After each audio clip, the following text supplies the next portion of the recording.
జై శ్రీరామ్, జై హనుమాన్, జై శ్రీరామ్, జై శ్రీరామ్.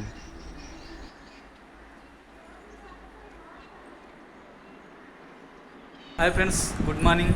ఈరోజు వైకుంఠ ఏకాదశి. ఈరోజు వైకుంఠ ఏకాదశి కాబట్టి గుడిలోకి ఉత్తర ద్వారం నుంచి ఎంట్రీ అవ్వాలి. మనం ఇప్పుడు ఉత్తర ద్వారం నుంచి ఎంట్రీ అవుతున్నాము. రండి. అదేనో తూర్పు ద్వారము, ఇదేనో ఉత్తర ద్వారము. కాబట్టి మనం ఉత్తర ద్వారం నుంచి రావాలి. ఈరోజు అందరికీ వైకుంఠ ఏకాదశి శుభాకాంక్షలు. డిసెంబర్ 30, 2025 మనకు వైకుంఠ ఏకాదశి శుభదినము.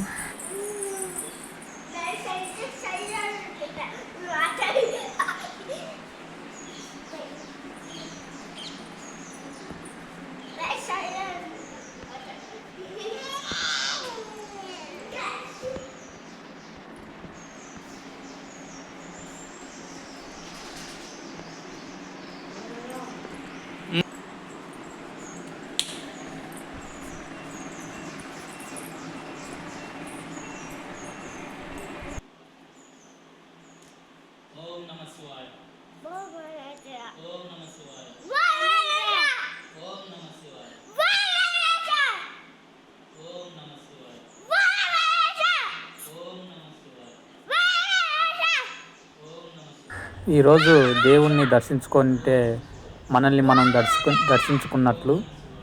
ఈరోజు ఉపవాసం ఉంటే 30 వైకుంఠ ఏకాదశులకు ఉపవాసం ఉన్నట్లు లెక్క. అలాంటి పవిత్రమైన రోజు ఈ డిసెంబర్ 30, 2025 రోజు వచ్చింది. కాబట్టి అందరూ ఉపవాసం ఉండి దైవాన్ని తనలో తాను ఉన్నాడని గుర్తించుకుంటే అదే ఒక అద్భుతము. తనలో ఉన్న ఆత్మే ఒక గొప్ప దైవము. ఎక్కడో లేడు దైవము, మనలోనే ఉన్నాడు. కానీ మనకంటూ ఓ రూపం ఉండాలి. కాబట్టి ఇలా మనం టెంపుల్ల దగ్గరికి వెళ్ళి దేవుణ్ణి దర్శించుకుంటాము.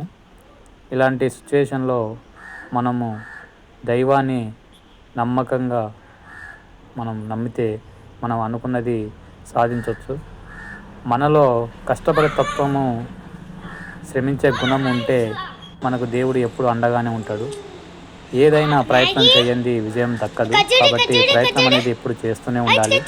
మానవ ప్రయత్నం దైవ నిర్ణయం అవుతుంది.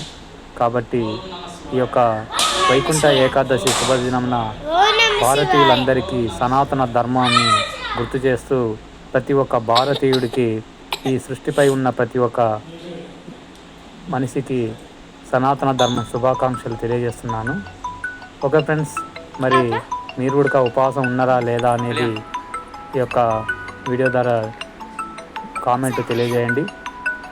ఈరోజు వైకుంఠ ఏకాదశి కాబట్టి అందరూ ఆయుర ఆరోగ్యాలతో అందరూ మంచిగా ఉండాలని కోరుకుంటూ ఈ యొక్క వీడియోని మీకు తెలియజేస్తున్నాను. Okay friends, bye.